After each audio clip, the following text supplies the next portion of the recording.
अनंत अंबानी आणि राधिका मर्चंट यांचं लग्न गेल्या काही दिवसांपासून चांगलंच चर्चेत आहे। दोघांचं प्री वेडिंग हे मार्चमध्ये सुरू झालं होतं। आता त्या दोघांचं लग्नही झालंय।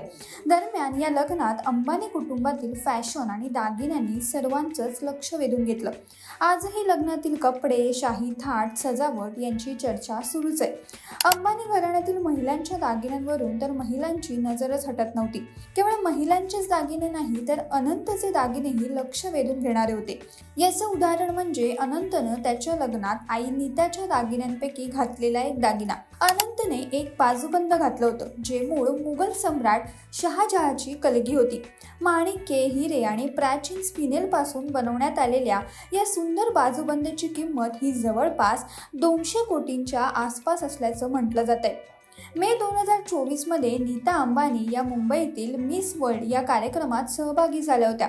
त्यावेळी त्यांना त्यांच्या चॅरिटी कार्यासाठी ब्युटी विथ पर्पज ह्युमॅनिटेरियन अवॉर्डने सन्मानित करण्यात आलं होतं।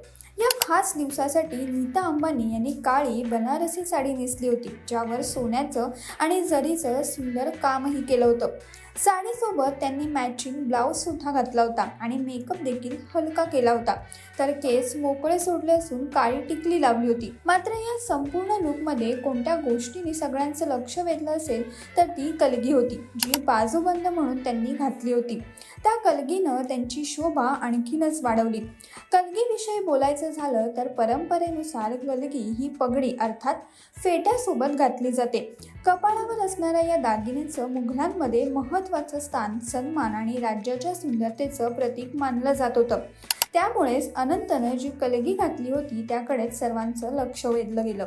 तुम्हाला अनंत अंबानी आणि राधिका मर्चंटच्या शाही लग्नाविषयी काय वाटतं हे आम्हाला नक्की सांगा आणि अशाच नवनवीन आणि माहितीपूर्ण व्हिडिओसाठी माय महानगर मानिनीला जरूर सबस्क्राईब करा।